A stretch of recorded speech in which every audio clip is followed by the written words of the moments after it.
주님께서 여러분과 함께 또한 사제의 영과 함께 루카가 전한 거룩한 복음입니다. 주님 영광 받으소서.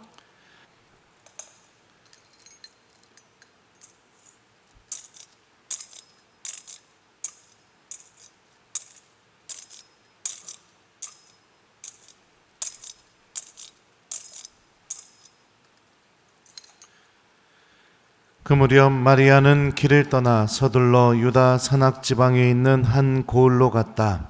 그리고 스가랴의 집에 들어가 엘리사벳에게 인사하였다.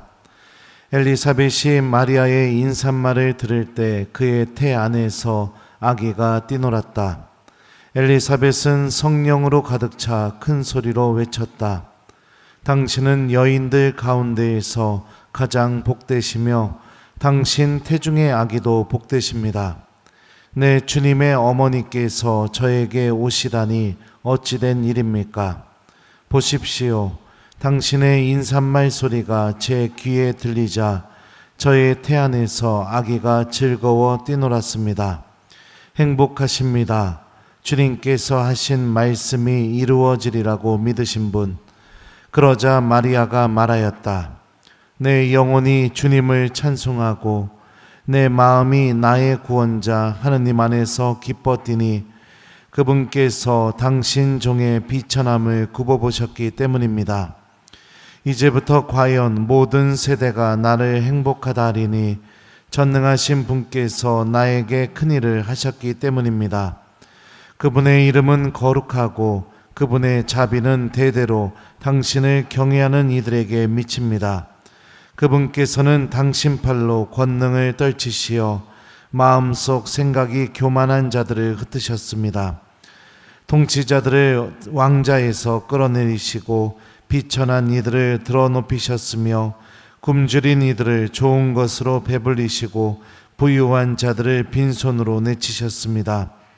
당신의 자비를 기억하시어 당신 종 이스라엘을 거두어 주셨으니 우리 조상들에게 말씀하신 대로 그 자비가 아브라함과 그 후손에게 영원히 미칠 것입니다. 마리아는 석 달가량 엘리사벳과 함께 지내다가 자기 집으로 돌아갔다. 주님의 말씀입니다. 그리스도님 찬미합니다. 오소서 성령님, 행복하십니다. 주님께서 하신 말씀이 이루어지리라고 믿으신 분. 안녕하세요.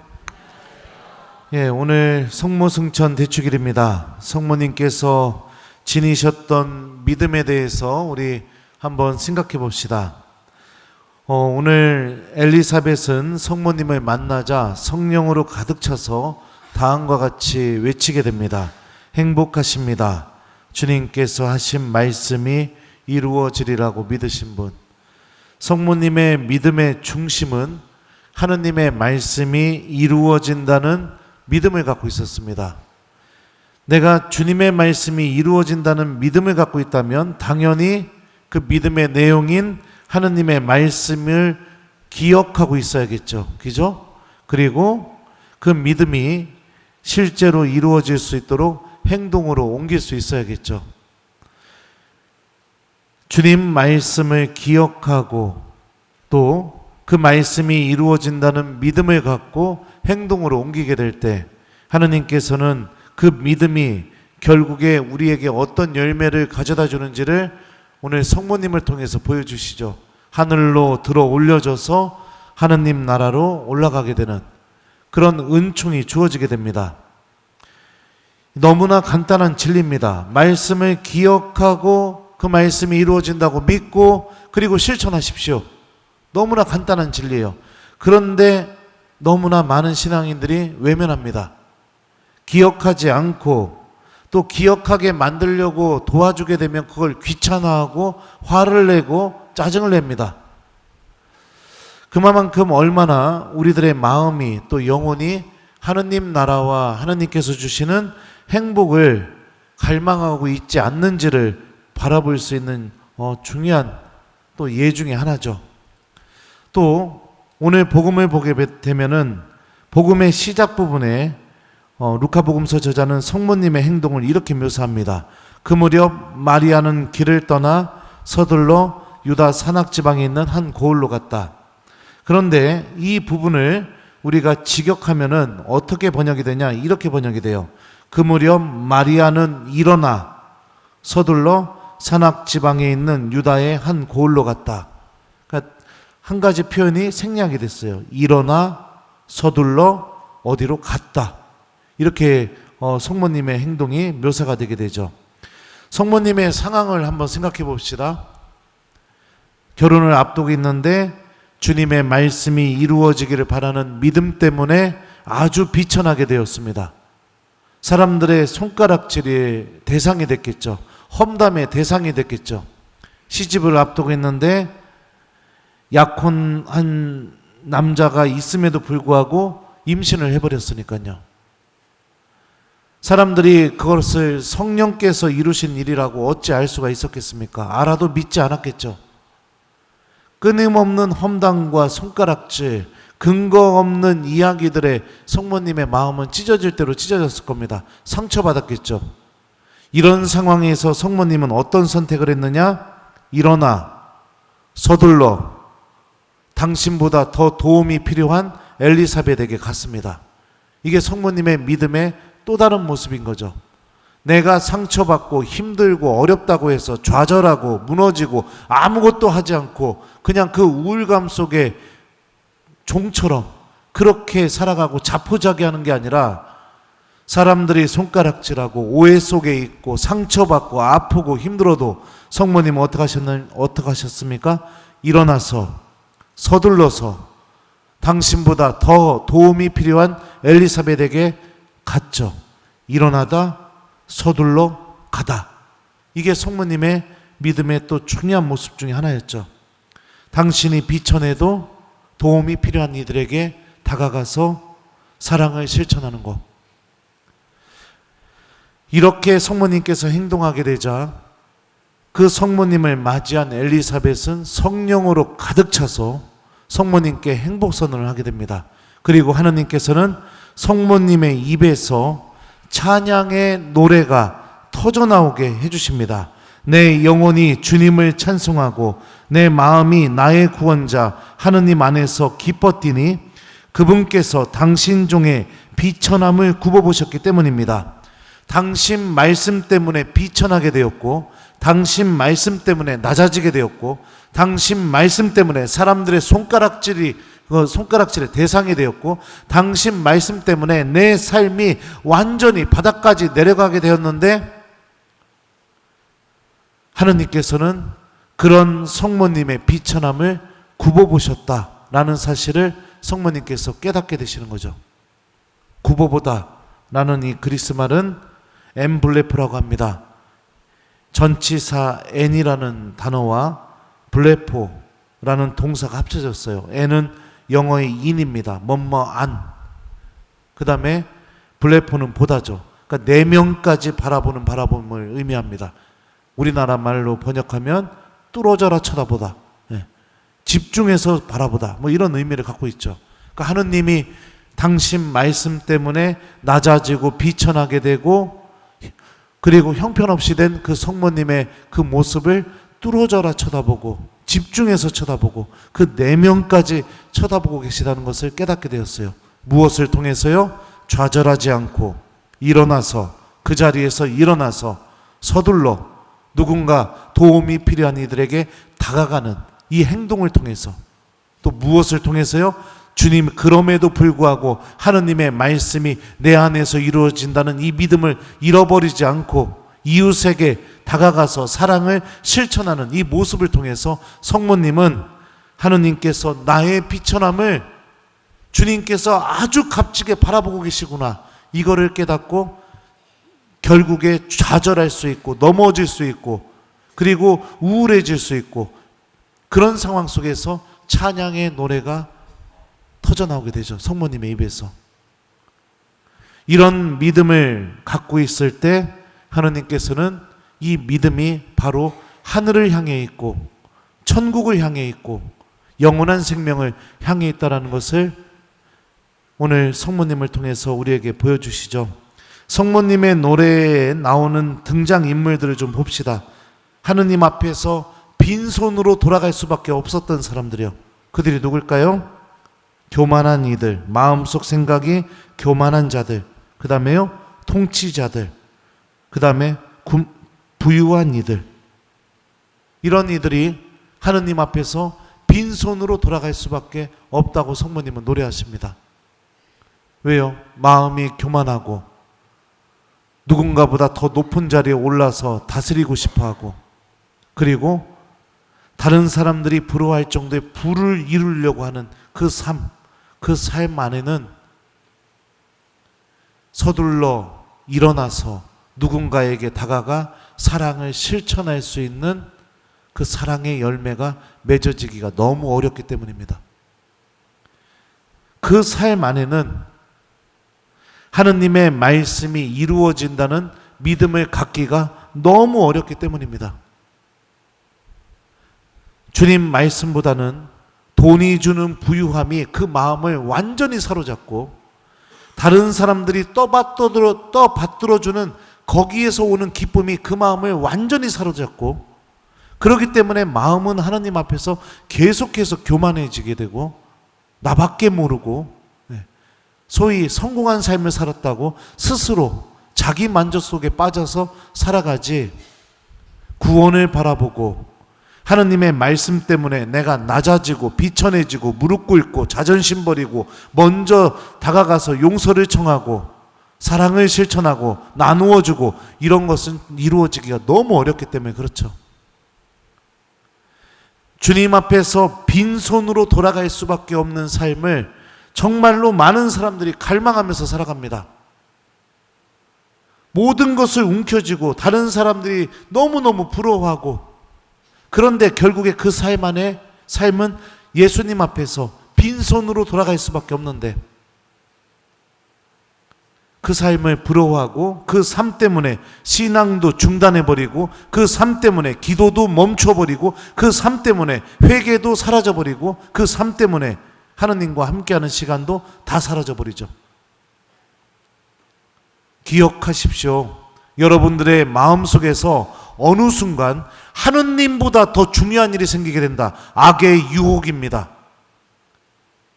악은 그런 방법을 통해서, 아주 작은 것일지 모르겠지만 그런 방법을 통해서 여러분들의 마음 전체를 다 사로잡아 버립니다. 하느님보다 더 중요한 일 존재하지 않죠. 신앙인에게 어찌 하느님보다 더 중요한 일이 있을 수가 있겠습니까?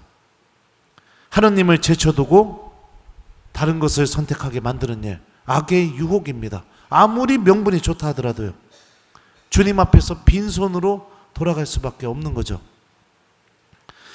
오늘 일독서 말씀도 좀 볼까요? 오늘 일독서를 보면 요한 묵시록 저자는 하느님의 계약의 궤에 대해서 언급을 합니다. 하늘의 성전이 열리고 성전 안에 있는 하느님의 계약 궤가 나타났습니다. 하느님의 계약 궤는 무엇을 의미할까요? 이스라엘 사람들이 광야에서 그 계약 궤 안에 무엇을 넣었을까요? 히브리서에 의하면 계약궤 안에 어떤 것이 들어있는지 다음과 같이 알려줍니다.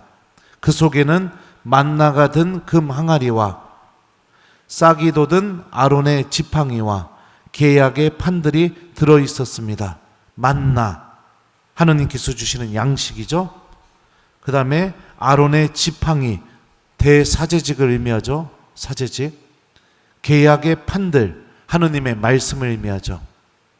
그 계약궤가 나타나게 되자 아이를 낳으려는 여인이 아이를 낳자마자 하느님의 섭리로 광야에 마련된 하느님의 그 피신처로 가게 되죠.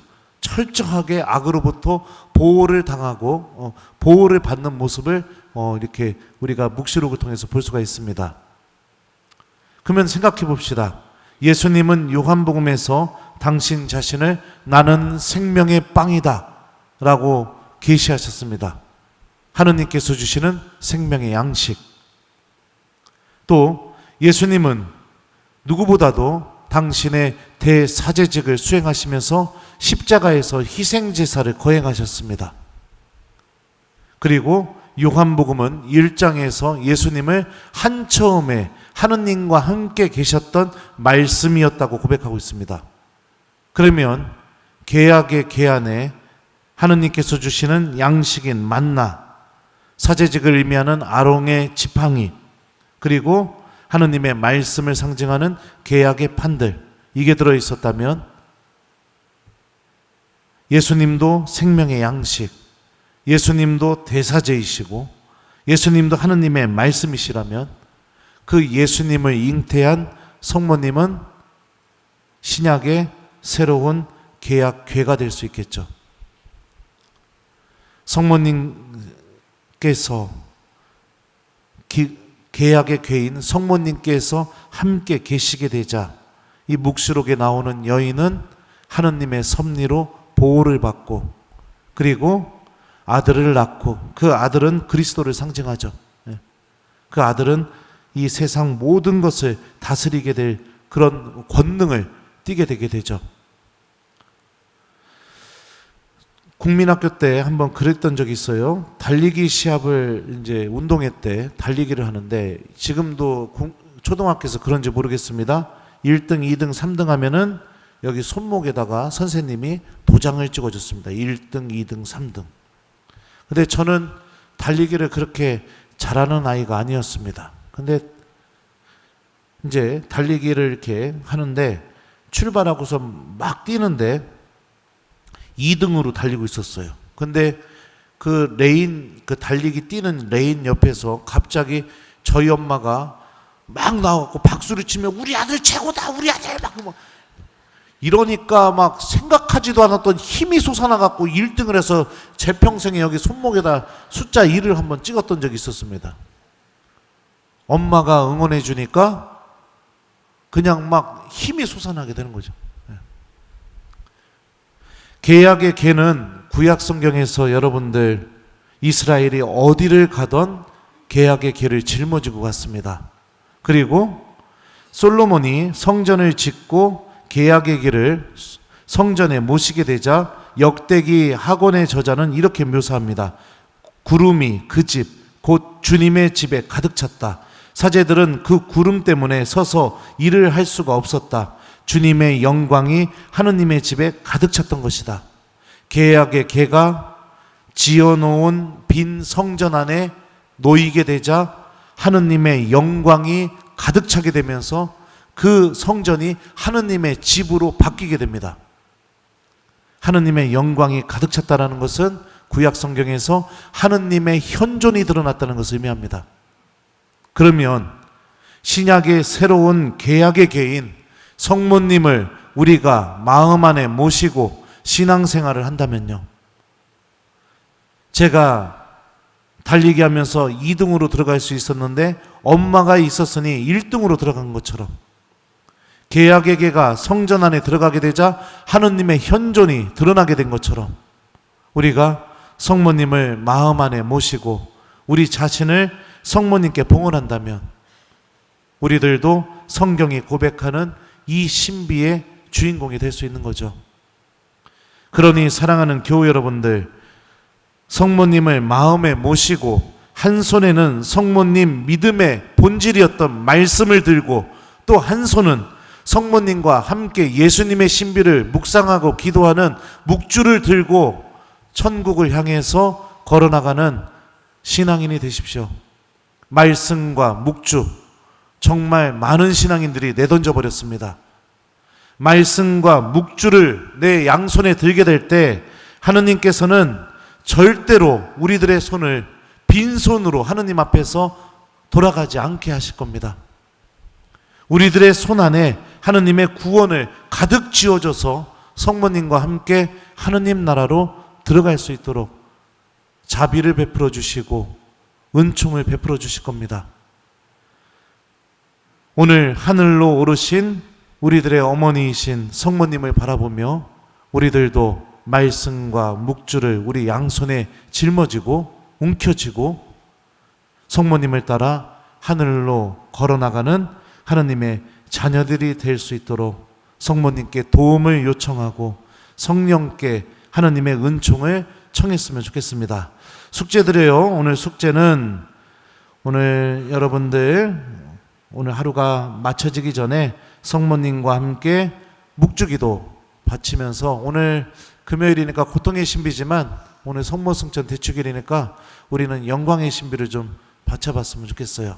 그래서 묵주기도 바치면서 우리가 성모님의 믿음을 본받을 수 있도록 성모님께 도움을 청하는 기도 시간을 꼭 가져보기, 성모님과 함께 묵주기도를 꼭 바치는 오늘 하루를 보내기, 이거를 숙제로 드립니다. 행복하십니다. 주님께서 하신 말씀이 이루어지리라고 믿으신 분, 아멘.